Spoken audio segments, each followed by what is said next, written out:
Welcome to the latest edition of Handled Internally, the Blue Bombers podcast. I'm Ed Tate from BlueBombers.com, joined as always by my co-host Darren Cameron, the Blue Bombers Director, Senior Director of Player and Public Relations and Assistant to Traveling Secretary.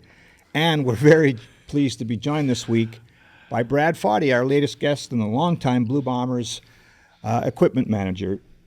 Before Darren gets going, I had to check this, looked it up, 1990, so this will be year 30, I'm bad at math, 36. Season 36 for me. That is nuts. Yeah, it's been a long time. It's been a long time. We were celebrating our 30th year, which seems like a lifetime ago, and that was in 2019. Yeah, Joe Fortes. Less gray hair then. Yeah, we all looked a little different back then. Brad, how did you get your foot in the door? How did this start? A friend of the family, Kevin Hardy, had worked with the team in mid to late 80s, and he had told me they were looking for somebody to working for the visiting teams when they came into town, and he put my name in with Len Amy at the time, and he brought me in for an interview, met with him, told me what the deal was, what I had to do, and started off then just working visiting, and then I'd come after school for training camp through the summers and that, and just helping out whenever I could. After school, how old were you then? 1990, that would have been grade 10 or 11, so 15, 16, 14, 15, 16, yeah, and around there. Were you thinking then that this was just going to be like a kind of a side gig? Now here we are all these years later, and it's a career? Yeah, I mean, I just thought, I love sports, loved everything about it, whether it be football, hockey, baseball, whatever. Then I just thought some way to get involved and be cool, helping out best I could. And I never thought it would turn into this. I honestly thought something for the summers, make some money, and end up going to school after, and which after I graduated, I thought that's what the plan was going to be. And once I graduated, during school I realized I didn't like school. I wasn't very good in school, and I showed that. And then I started going to business college after, and then the opportunity came to become the head guy, and wow, just kind of moved on from full-time then to the head full-time assistant to the head guy, and just kind of worked its way out and started loving it more and more all the time. What was the first visitors' dressing room or visitors' team that you worked with? You remember? I want to say maybe the Argos, but I don't know for sure. I mean, so it late was 80s or 1990 would have been the first Okay. season. Yeah, and 1990 was the first season working for visiting teams. So, I can't remember at the top of my head who the first team was, but it was surreal for me at that time. You've seen all these guys who watching on TV and the players, the staff being in front of a big crowd at the old Canada Inn Stadium, and it was really. I was awestruck and just kind of started loving it more and more each year, and I was hanging out more during camp, at practices at the stadium, and and just getting more involved, and it just became more fun. So when someone asks you, like, what does the equipment manager, I obviously know what the answer is, kind of, but like, how do you even describe the job? You know what I mean? Like, glorified babysitter. Yeah, well, fuck, I think that's all of us. No, I mean, it's we're there for whatever the players, coaches need, right? We're maintaining, repairing the players and their equipment, their everyday practice gear, their laundry, packing for them, packing for road trips, being there for, whether to fix anything, assist the coaches during practice, the laundry from games to visiting or practice stuff, organizing their lockers, inventory of everything that anything possibly these guys could want or need. Traveling for road trips, packing for road trips, and it's but there's no school for this. So like, how do you like, you got to have the safest job in the whole place, because nobody knows how to do that shit. I mean, really. I mean, I've right from the early on when working with Len Amy, the thing I remember always saying, anybody can replace at any time, and it's true. It doesn't matter who you are or what you are or what spot you're on. It's basically hands on. Like, there's no university course up here. I know there is down in the States. You can take courses that pertain to. Oh yeah. But as far as up here, there's none that I know of. So it's basically just learning hands on, and times there's EMA, which is the American Equipment Manager Association in the States, where you can do an exam for this, but it covers all sports. Where now Football Canada and myself and the rest of the equipment guys across the league in the CFL have now come up with an exam for us to be certified. So it's slowly progressing, which is good because it needs to. Yeah. and get everybody properly taught and how to fit properly. Because let's face it, the way things are going and the athletes are getting bigger, stronger, faster. You're dealing with the more so the big concussion topic 100%. and all that stuff. Yeah. So it's just training and learning. And I mean, I'm like, this is season 36, and I'm still learning. Yeah. You never stop. So what year was your first as the head guy then? Was 1997? Yeah, because 96. Yeah, 97. So how do you know that you're, I guess it's like any job, but where it's not like, how did you know you were ready to do it? You know what I mean? Like where I you didn't. Yeah. I had no. I mean, it was offered to me, and we had Jeff Reinbold coming in. So it was, and I love Jeff. Don't get me wrong, but it was a rookie head coach with a lot of rookie coach, and I was a rookie equipment guy, and I was like, Yeah. 22 at the time, and it was.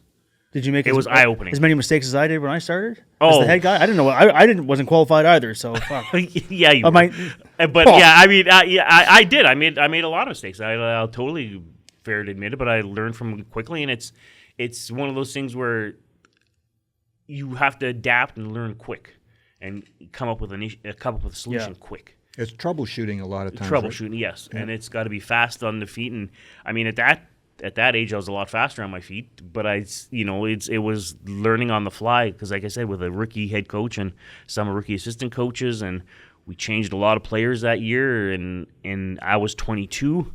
It was an eye opener. Well, you said there's an exam now. How do you can't put question number one, the troubleshooting part. You can't test that, No, right? No, and that's something where you're learning hands on, learning as being a part of everyday stuff. Where whether it's in a game or practice. I mean, practice you have a little bit more time to something, but in the game it's got to be quick because if a guy comes out for a play, they the coaches rightfully so want him back in the next play. So it's got to be a quick. You have the player, you have the coach, you have whoever saying, we got to get him out there quick. And if it's not an easy thing, it's something where you got to think of quick. What can we do to get him back on that field safely and still get him on the field? Right. We'll have things happen in the course of a game on the sideline, and I think to myself, "Holy shit! I didn't know Fotty could move that quick." And then he quickly stops moving that quick. But like at least in an instant, he jumps into action. I'm definitely not light on my feet. I'll tell you that right now. No. So your first year as a head guy was with Jeff Reinbold. Yep. He was here what 2 years? 2 years. Well, Year and a half? Year and a half. So 3 quarters, there's a lot of crazy kind of stories from football in general, but back then that kind of era, the 2-year era, and subsequent to that. But what do you remember about that first about camp was at Southport. we were in Southport by Portage, and I'm asking questions here. I was trying to help him Oh. fill in the gaps. I here. got you. That's what a kind of host does sometimes. Oh, yeah. is it? All right. I Okay. thought you Sorry, continue on, please. I didn't mean to interrupt you. I remember that first year I remember we were getting ready for meetings before we were having staff meetings before we were going to Southport, and Jeff's request was, we need speakers on the field, and I'm like, speakers on the field? Why the hell we need speakers on the field? I'm like, okay, well maybe he's gonna walkie-talkie or something, and then somebody said, well, speakers like how big or whatever, and he's like, well, we need to play music during practice. And I was like, what the hell are we doing here? Like, what's going... I had no idea. I'd come from learning to see how Cal had practices, Darryl Rogers, and I saw it in Urban, and I saw those kind of... And I'm like, oh, boy, okay, well, maybe we're just going to be playing, for stretch or whatever. I'm like, okay. So we get out there, set up, had speakers, and music was just blaring constantly. Like, I even think... For the whole practice? Yep. Yeah, the whole practice. Wow. And it was like... And it wasn't just your little... Well, now would be your little wireless Sony speakers. It was full-blown... I think we had 4, one in each corner of the end zone, and big on stands, and music was going, and it was just like... Some of the residents of Southport, because it was still a base, were complaining because on Sunday morning of practice, and there's rap music at 18 trillion decibels. So was it because my first year in this job or whatever job I was doing then? Assistant to the traveling secretary. Yeah, back then, yeah.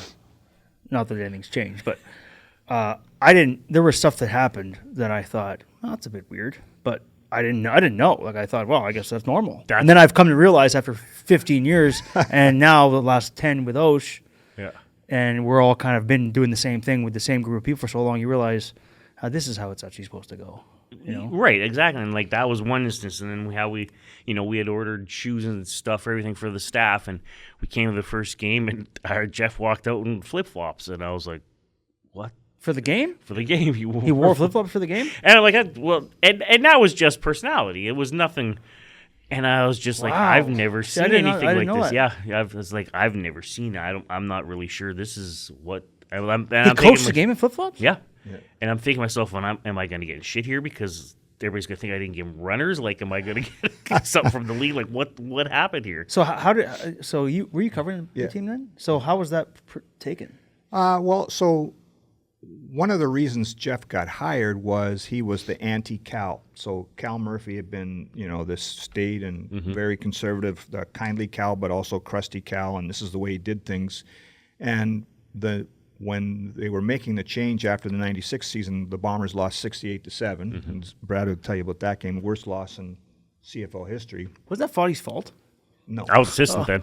Oh, okay. All right. So they fired Cal, and the idea was, let's get the anti-Cal. Yeah. And so here's a guy that's got, blonde hair, an earring, and flip-flops, and rode his motorcycle into the press conference, and that was part of his persona.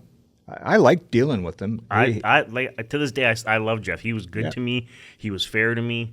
Yeah. I had no issues at all. He was just overwhelmed, and at the time, we're getting off topic here a bit, but Paul Jones was supposed to be the director of player personnel, and he quit at close to the season, and so the talent wasn't as good as it should have been. And anyway, so he was there for 2 years. So year and a half, 6-26 he went. I know this stuff because it was like a mini cult. When he got fired, people were upset, and the team had a 6-26 record under him. And people were upset that there had been a coaching change. So how many head coaches have you been through? And what's your Are you relationship? counting What's your 90, relationship right? like Yeah. with head coaches? I've had a good relationship with all the coaches. I think. I mean, I know none of them have fired me, so that's the way I just look at true. it. Because any coach can come in any team and they could say, I want to bring my own staff, and that's just part of the deal. Like it's Well, let's go through this. You would have had Mike Riley, Darryl Rogers, Cal Murphy, Urban was thrown in. Urban there for a Bowman bit. when Yep. Cal had his heart attack, Jeff Reinbold, Gary Hoffman on an interim Hoffman basis, intern, yep. Dave Ritchie, Jim Daly, Doug Barry, Doug Barry, Mike Kelly, Mike Kelly, Paul Lapalisse, Tim Burke. Tim Burke. That's a lot of Bosch. people, man. Yeah, because Tim filled in. Yeah, Tim was intern. Tim was head coach for yeah, that's right. Wasn't he? Tim was interim there. for a bit. interim. Yep. Right. Yeah. Yeah, so That's all crazy. all No, those coaches, and they assistant as a head guy, Burke wasn't was a head coach for a year, Yeah. not an interim. No, but he took over. Yeah, He took over mid-season and for then Lavo. got the And next then- year. Yeah, Yes. and then he was here for a year, and then Right. then Wade fired him. Yeah. Yeah, That's interesting. a lot. And That's a lot of coaches. everybody's, I mean, just to build on what Darren was asking here, do you answer to the coach too a lot, right? Like he kind of sets the. Yes, it's whatever whatever the head coach. It's to me, for us, he's my main boss for whether it's what they want for practice, what do we want to wear, order for clothing for the coaching and staff. If there's issues if there's players coming in and he's the first one, how we want things done for road trips, how we want and then and then the GM and obviously the president with the budgets and all that kind of stuff, and still so it's basically all three, but the main one every day would be the head coach. Yeah. So over 36 years, now we're heading into 2025. I had to think about that, which is scary. Does anything surprise you now, or come up? It's like, holy shit, I'm not prepared for that. I don't think so. No. But again, who knows? Something still could come up. Right. There's been so much where I was like, oh, that's never happened before. Well, that's never happened before. What's the equipment manager's worst nightmare during a game? Say That a helmet probably or a shoulder pad breaks and you can't fix it or repair it quick enough to get the guy out there, and you got to come up with, we've had it happen a few times with helmets, but yeah, something like that where it's a long fix or a difficult fix. what about forgetting a jersey? done that a couple times. I'm not gonna lie. And that's, No, I know. I was leading into the story. I don't know if we're allowed to tell the story though. Oh, 'Cause nobody ever found out about it, including the head coach. So maybe we shouldn't talk about it. Yeah, we can absolutely. I have no problem with that. So- I admit it. I screwed up royally. And We're in Calgary. Was Yep. it a playoff game? No, it was not a playoff game. No, it was not a playoff game. We're in Calgary. We're at the keg having dinner, and Fotty's on his about 10th Caesar because he's realized that he forgot a jersey at home. So how did you get it there? Well, how we found out was we were setting up in the locker room. It's had the setting the lockers up and everything. And one of my main things Day before the game is putting up jerseys to make sure I got everybody's. We set them up, and I was doing the coach's room, and I'd seen all the jerseys hanging up, and I wasn't paying attention. And then one of Al's assistants, I was like, I was like, okay, everybody's jerseys here, and he was like, no, there's not one here. I'm like, well, who we missing?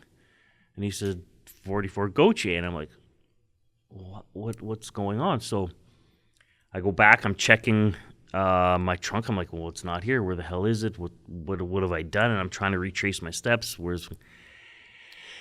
and behold, I find it.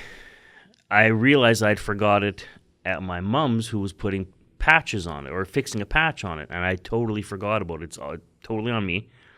So I had somebody pick it up. First of all, when I noticed that, I started calling around people I know at the airport, and they're like, I'm trying to figure out FedEx purely how I can get it, because I think it was an afternoon game or evening game. So it was earlier evening. We weren't going to be able to get it driven. Right. I don't think. And it was a Saturday, I think. Was it Saturday? It was a game? Saturday, yeah. So this was now Friday afternoon. So trying to figure out if FedEx is going to deliver, and I'm like, if it was and it's nothing against a rookie, but it's a rookie versus a vet, I would have been like, okay, maybe I can come up with a way to explain all what happens. Where's the number with no jersey? And I'm like, no, I can't do that to a vet. That's wrong. So I started calling some people at the airport, made a couple phone calls. They made some phone calls for me.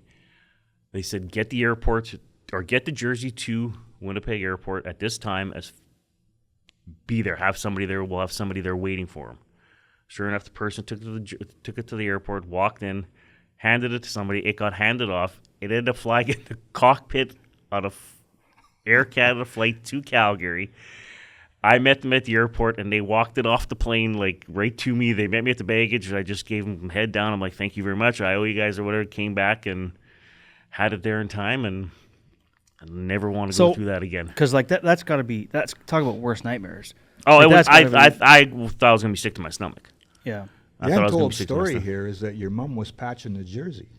She does all the patching. She does, Oh, yeah. Yeah, she does. That's the untold story. Yeah. I didn't know that. Oh, yeah. Yeah, she does. She's been doing all our uniform repairs for years, alterations, repairs, everything. Yeah. Wow. Yeah. So, but for some reason, that day when we were getting ready to go, I totally. Well, we shipped the gear the day before, and I totally forgot all about it. Well, I don't think enough people realize that, like we talked about troubleshooting earlier. Since I started working with the club, the thing that amazes me sometimes, and you can attest to this better than me, Darren, is that there's times when the game's over, win or lose, we got to get the equipment back on the plane, and it doesn't always go smoothly. And you're the guy that's got to deal with all that stuff. Mm-hmm. Most of us are on the plane trying to figure out how to get some of the pizza that the players are hogging or getting a beer, and you got to figure out why aren't we taking off? And that's where the troubleshooting kicks in. That's the stuff you can't prepare for, right? No, you can't. I mean, whether it's you have a crew that knows how to pack the plane or doesn't pack the plane, there's always something where, if they weren't finished 5 minutes ago, it wasn't on time. So it's just stuff like that you got to think of quick. Handled internally, brought to you by PlayNow.com. Bomber fans, PlayNow.com reminds you that when you bet on blue, there's only one legal online sportsbook in Manitoba. Only one that guarantees your winnings, and only one where the profits stay here to support your community. Play your Bombers at PlayNow.com, your hometown sportsbook. Enjoy responsibly. And now, on to the show. And it's, because you're moving quick after games like that. One of the things people don't realize, I think, is the amount of stuff we bring on a road trip. That's shocking. It was shocking to me. For a one night road trip, we pack like there's shit everywhere. Yeah, because you're basically packing up everything that you would have at home just to make it as easy for everybody on a road trip. Yeah, and then we come home right after the game, and the idea is you leave my favorite trips are when I say to Fotty, hey, how much time do I have here? Because sometimes the longer it takes him, the more time I have to roam around and have a shower and have my beer. But a lot of times, generally he's in a horrible mood because this is the worst time in the world for him. So he's packing up, and the quicker we get out of there, the better, especially on short weeks. Yep. Because the coaches are expecting to get the hell out of there as quick as possible. So, well, have you ever had any kind of the interesting thing about this too is that if we're playing in Hamilton on a Friday, you got to check the weather in Hamilton, right? Have you ever had a situation where you don't have rain gear or everybody's drenched on the sideline, stuff like that? Is that kind of learning on the job too? That's learning too. I mean, now it's even I'll check the weather and where we're going anyway, and it could say it's been sunny for 10 days straight, 30 degrees, 0 precipitation. I'll still take rain stuff. Oh, yeah? I'll still take it with me, yeah. I mean, this is going to sound ridiculous. In my early years, we went to BC playing in the Dome, and I packed rain stuff. So it was just, that's where I still wasn't comfortable, right? I still had rain jackets with me, and it sounds ridiculous, but when I was younger, I was like, damn, I'm taking everything, the kitchen sink. how do you think players have evolved or changed over the time, like over your 30-some years? I mean, back in the day, guys were smoking at halftime. I mean, maybe not in your era, but certainly. Oh, and in my area, I remember working visiting teams where guys were having smokes in the locker room at halftime. It was no big deal. Yeah. From athletes from then to now, it used to be, lift weights to see how big they could get as fast as they could, have some beers, go for chicken wings, relax. Yeah. And now it's protein shakes, watching what they're eating. And, there's a lot more. I do that first stuff, and they do the right. I'm still doing the first stuff. Yeah. But it's bigger. The athletes are definitely bigger, stronger, faster. Yeah. I as far as I'm concerned, I don't not think that at all. I think they've evolved big time. What about personality wise? Has there been any changes? Like, do you notice guys take it more seriously, or whatever? I don't. Like, I feel like, especially now, even the last couple of years that we're dealing with collegiate athletes coming up that have been getting money to play college football. Like, things are changing dramatically from a personality standpoint. Absolutely. I mean, I find, I'm going to be careful how I say this. I find the younger guys coming up that are new, there's a lot of more entitlement nowadays than there used to be. Yeah.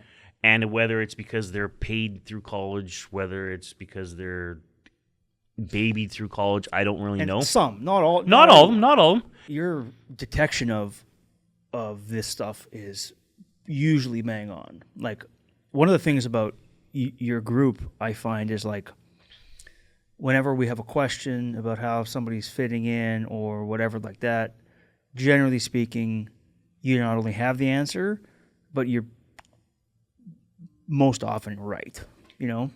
That's a really good point, because it's not just Brad and the equipment staff; it's the training staff too. Often you go to them and we'll say, "Okay, who's being a turd, right? Who's being difficult?" Yeah. And then you find out, the FIFO mentality. Who's gonna work here? You can see it in a few days, right? Mm-hmm. But if you're gonna come in and treat the equipment staff badly, you're in first trouble. of all, you're probably not a very smart guy. Yeah. Number one. And also not someone that we probably want around. Right.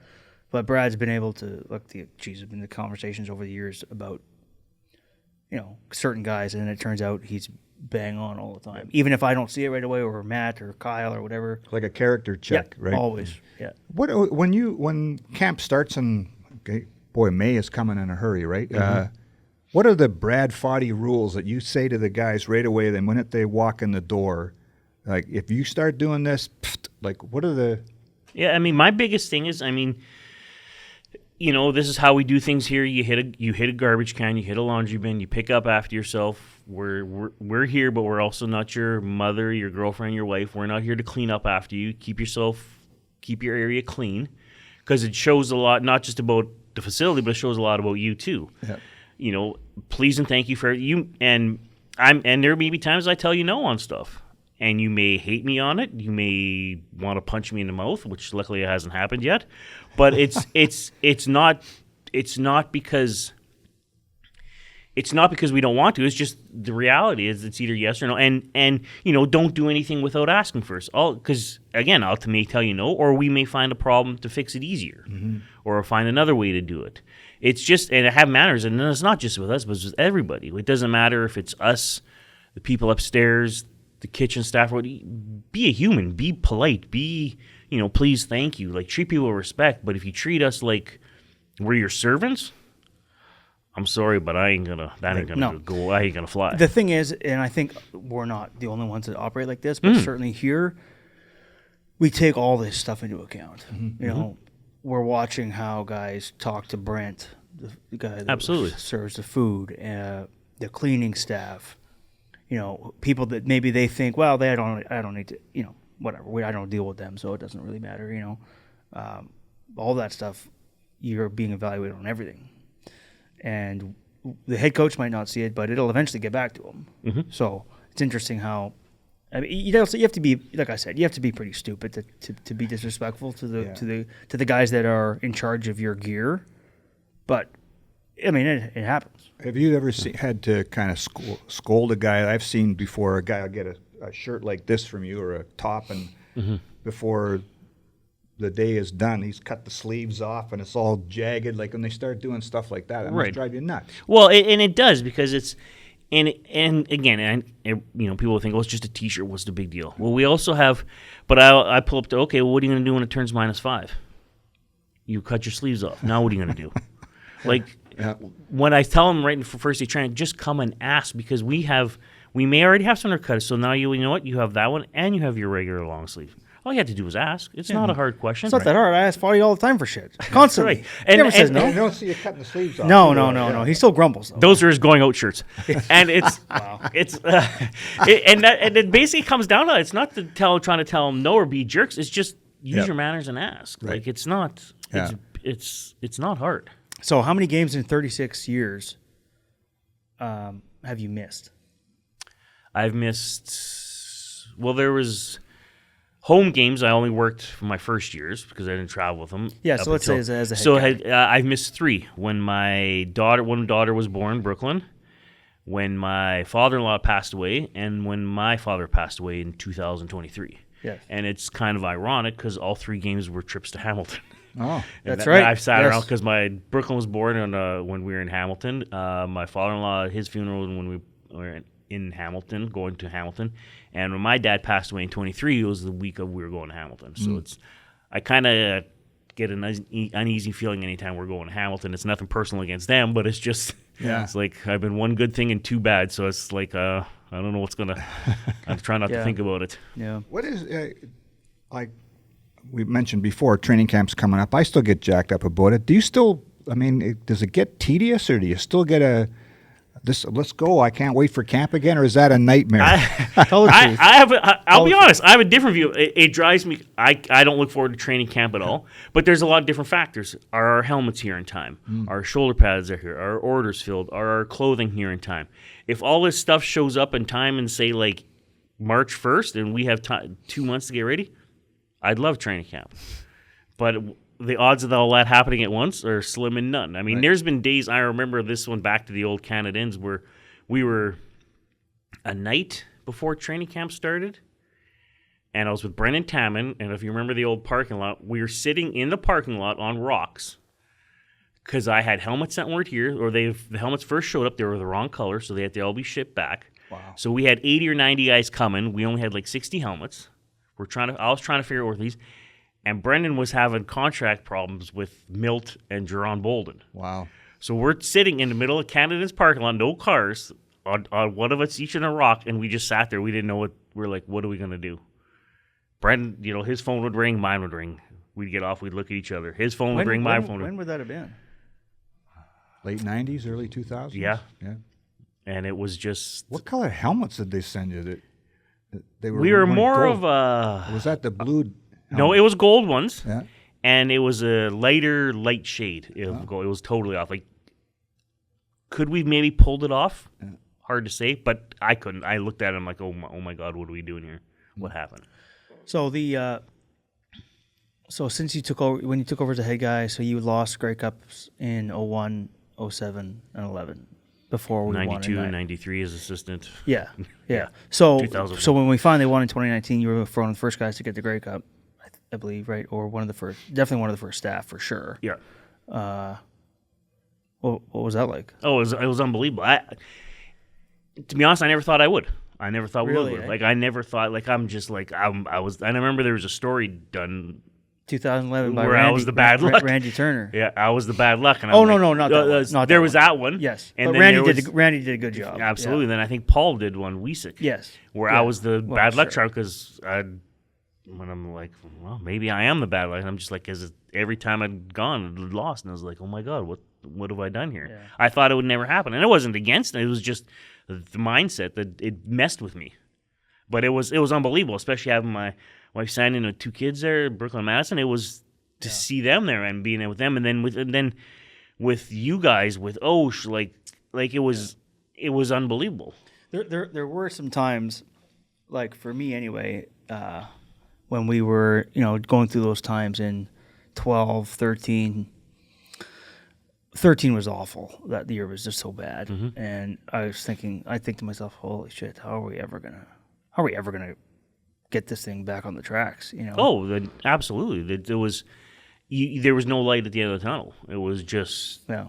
and some of some guys we had around, and there was many times I just thought to myself, why am I putting myself through this? Yeah. Like, why? Well, I can remember that 2019 Grey Cup. I had come down from the press box. I was working for the team then too, and being on the sidelines with you guys. And because of what you're talking about, this ending the drought for the team, but for you guys that it worked, the emotion, that'll never be this. Like when we won in 21, it wasn't the same No. as 2019. You guys on the sidelines in tears. Yeah. That'll never be. No, although if we were to win this one at home, I don't yeah. know, after the last 3 years, it might be pretty close, honestly. Yeah. Right. Well, in 919, it was like I remember the 2-minute mark went, and some guys were hugging and high five happening, and I'm like, for the love of God, stop. Yeah. Stop. Even though it was like 33. There's 12 or right. something, yeah. I'm like, there is still 2 minutes left. You guys, knock it off. Yeah. I was getting so mad, and I'm thinking to myself, I'm like, what are you guys doing? Yeah. But it was just like, I know there's 2 minutes left. I know we're up by whatever it was, 20 or whatever it was. I'm like, no, stop. Yeah. Don't wanna Let jinx clock it. goes, don't. Yeah. Well, there, one other thing I want to ask you about is that you guys have this tradition, equipment guys, about wearing shorts when it's minus 30. Mm-hmm. Who the hell started that and why? I think that was originally, and I could be wrong, George Hopkins in Calgary, Dwayne Mandrusic when he was in Edmonton. I think they were the ones that started it, and I've kind of, myself and all the other guys did it too. And us older guys have stopped wearing shorts to go into pants, except for myself. I'm still dumb enough to be a sucker for punishment, and I keep doing it. But it's, and it's for me, it's there's still a bit of the thought of I've changed something and I can't, and then it bothers me if I've changed something. But also, I'm just more comfortable. I'm way more comfortable in shorts than wearing a couple pairs of pants. And cold, I don't mind the cold. I don't mind it at all. But I know if I walked out there for the game and if I put pants on, I walk out there, I'm going to be standing there during O Canada going, oh my God, I've jinxed this. I've changed my clothes. Really? Because you have worn pants a few times, no? There was one we were playing in at Calgary when it was freezing that one. It wasn't a playoff. It was the last game of the year, I think. We played. It was just... And No, it was no, like no. minus 25. This is 2017. There was 3,500 people in the stands, Yeah. maybe. Yeah. There was like a blizzard in the city. It was cold. And if we won, we clinched a home playoff game. Yeah. And they weren't playing for anything. And there was nobody there. It was so cold. And then So we went to cold. Joey's after and stayed up all night. Yeah. That game Well, I was didn't. cold. I was in bed early, but the rest of the guys were. Yeah. We had a game too once when Doug Barry was the head coach. We were in Calgary again, and the game started off. It was nice weather. It was comfortable. It was above zero, maybe 5-10 degrees, and then by kickoff, I guess a Chinook came through, and then it started getting cold. And I doubt if you were there covering, and then the snow started, and it started getting cold. It was getting. And we were getting beat by like 20 at halftime, whatever it was. So I said, screw this, I'm putting pants on. I went inside. And at Calgary's dressing room, I was at one end. I was just about to put my pants on. Doug Barry's talking to the team, and he says, you guys think it's so cold out there? Look at our equipment guy. He's still wearing shorts. And I had pants halfway up. Oh, no. And everybody turns and looks at me. And I just dropped my pants. put my shorts back on, tied Sure. my shoes, went the rest. I'm like, I can't do that now. Well, It's no. too cold. But it was, it was just stuff like that, and now it was a cold one too, but nothing like the Calgary, that one where we had to win that game. That was That was bad. That was yeah. bad. That was. I mean, we've had even the playoff game in 19 there. By the end of the game, yes, it was getting bad. Like Yeah. it gets cold out there. it does absolutely, and you never know because you could get. The weather report could say it's nice, but you got to still pack Especially and be ready there. for everything. Yeah. Who are the guys that? Who's your all-star team of dudes that you've had to deal with over the years? That It's a good question, Eddie. First one of the day. Oh God, I mean, there's been Who brought him? There's been so many guys. I'd feel bad if I left some out. You know, like the older guys like Milt, Walby, Trev, Kennard, Bob Cameron, Troy. Stan, Blackie, Miles, like from that time, like those guys were unbelievable. Gerald Elfin, like guys like that from back in those days were unbelievable.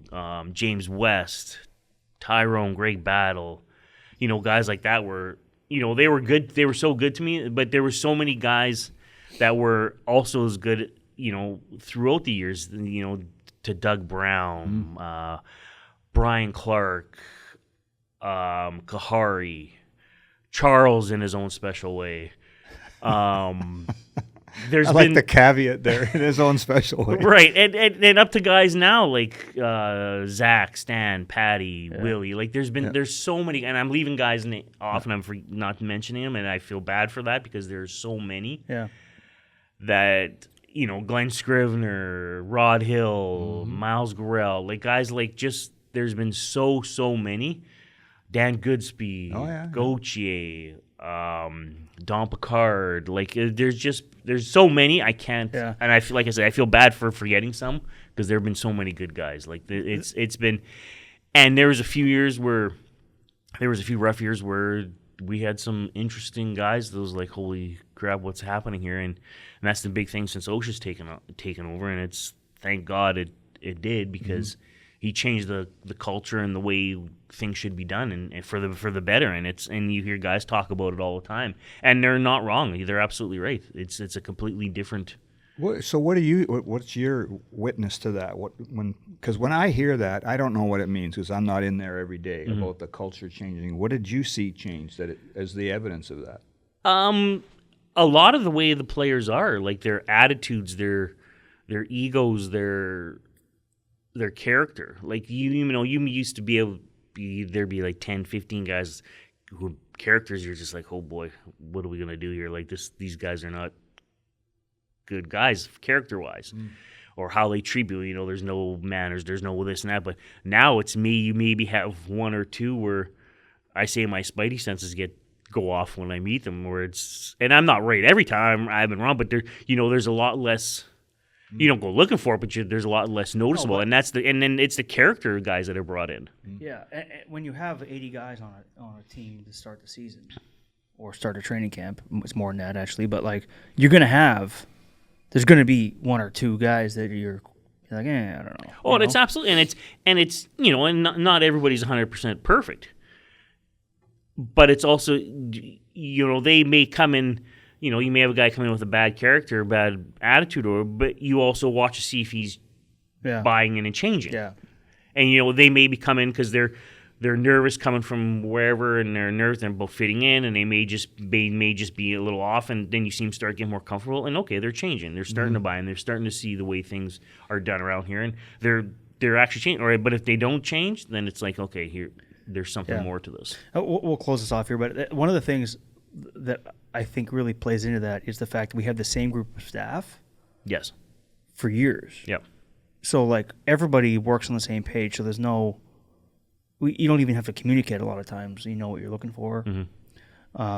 So they're coming into our place, not us specifically. I mean like the players too. Like we have the same group of players for a long time. So you either kind of, I don't like to use this saying too often, but like you either fit into what we're doing or you don't. And if you don't, then most likely you're probably not going to be here. FIFA's never been truer. It's the way it is. This is how things are done here. I got just one more for me. Just Darren. one more. Darren always teases me for saying that. Do you have like a prized possession from all your years? Like, is it the Grey Cup ring? Is it something that you've got over the years from the player gave you that it's on your shelf at home, or you think that brings back real good memories? I've got a few things at home. There's some balls from, I got some from the Grey Cup wins. But my by far would be my Grey Cup rings. And I've started thinking more and more about now how I wish I would have kept more. But I still have my memories, especially with, us here, Darren, Al, Osh, everybody, past coaches, staff, and I have great memories. Like, I still have great memories of thinking of Sean Coates a few days ago and stuff like that. But yeah, my most prize would be my Grey Cup rings. Like, there's times I'll just take it out. I have it sitting in where I just look at it and I'm like, damn, we got one. And then they're like, oh, damn, we got two. Yep. It's like, you know what I mean? Yeah. But it's, those are by far, stuff like that. Yeah. Nice, man. Listen, we it's been way too long, 50 minutes or whatever it's been, so Sorry about apologize. that. No. We Don't you apologize. We apologize. You got to get back to. There's a lot of shit going on in your room there. There's a lot of stuff going back on there. When are you getting ramped up for when you start getting really going for getting ready for the season? Probably starting in a couple weeks. A lot of our stuff has showed, or some of our stuff has showed up, so we can start on that. The helmets, getting guys' lockers set up. Guys have been good about sending their information, so we can start setting them up and getting them ready for camp. And so we'll start in probably next week, start getting a little more busy. Nice, man. Okay. Appreciate it, buddy. Appreciate Love working guys. with you. Thanks for Thank you very everything. much. All right.